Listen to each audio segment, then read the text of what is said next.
Media daily online ന്യൂസിലേക്ക് സ്വാഗതം. Channel തുടങ്ങി മീഡിയ ഡെയിലി ജൈത്രയാത്ര തുടരുന്നു. പുതിയ ഇലക്ട്രിസിറ്റി നയവുമായി കേന്ദ്ര സർക്കാർ. ഒരു രാജ്യം ഒരു നിയമം എന്ന BJPയുടെ പ്രഖ്യാപിത നയത്തിൻ്റെ ഭാഗമായിട്ടാണ് ഈ കേന്ദ്ര സർക്കാർ പുതിയ നിയമം കൊണ്ടുവരുന്നത്. എല്ലാ സംസ്ഥാനങ്ങളിലും ഒറ്റ താരിഫിൽ വൈദ്യുതി വിതരണം ചെയ്യുക എന്നതാണ് ഈ ബില്ല് കൊണ്ട് ഉദ്ദേശിക്കുന്നത് എന്നാണ് അറിയാൻ കഴിഞ്ഞത്.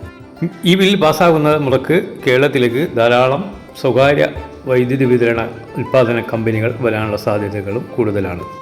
ഈ ബില്ല് നിലവിൽ വരുന്നതോടെ കേരളത്തിൻ്റെ സ്വകാര്യ അഹങ്കാരമായിരിക്കുന്ന KSEBയുടെ കാര്യം വളരെയേറെ പ്രയാസത്തിലാവുമെന്നാണ് കരുതുന്നത്. ഒരു ഡസനിലധികം ചെറുകിട കമ്പനികൾ വൈദ്യുതി മേഖലയിൽ നിലവിൽ കേരളത്തിൽ പ്രവർത്തിക്കുന്നുണ്ടെങ്കിൽ അവയൊന്നും KSEBക്ക് വലിയ ഭീഷണിയല്ല.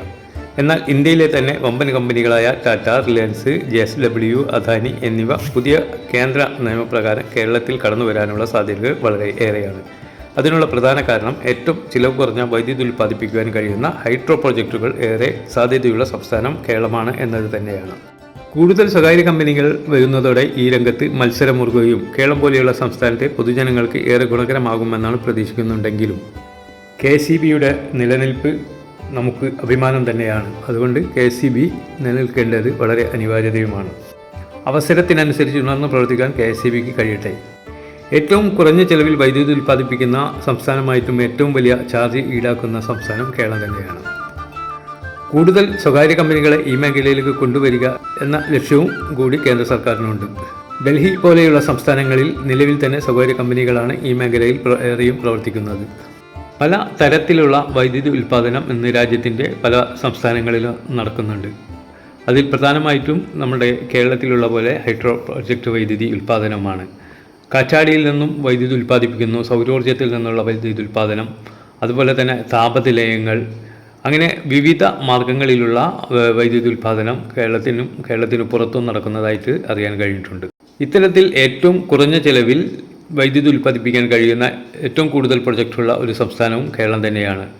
ഹൈഡ്രോ പ്രൊജക്റ്റുകൾ, ജലവൈദ്യുത പ്രൊജക്റ്റുകളാണ് ഇവയിൽ ഏറ്റവും കൂടുതൽ നമ്മുടെ കേരളത്തിൽ ഉള്ളത്.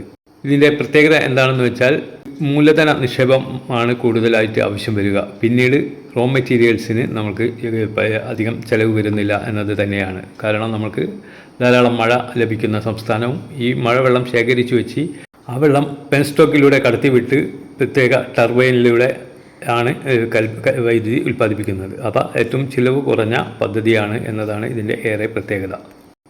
കൂടുതൽ സ്വകാര്യ കമ്പനികൾ വരുമ്പോൾ തന്നെ ഒരു കാര്യം നമുക്ക് സംശയിക്കേണ്ടിയിരിക്കുന്നു. പെട്രോളിൻ്റെ വിലവർധനവ് പോലെ ഇലക്ട്രിസിറ്റിയുടെയും വില വർദ്ധിക്കാനുള്ള സാധ്യതകൾ ഏറെയാണ്. അതുകൊണ്ടാണ് നമ്മുടെ സ്വകാര്യ അഹങ്കാരമായിട്ടുള്ള KSEBയുടെ നിലനിൽപ്പ് വളരെ അനിവാര്യമാണ്. അവസരത്തിനനുസരിച്ച് KSEB ഉണർന്ന് പ്രവർത്തിക്കുമെന്ന പ്രത്യാശയോടെ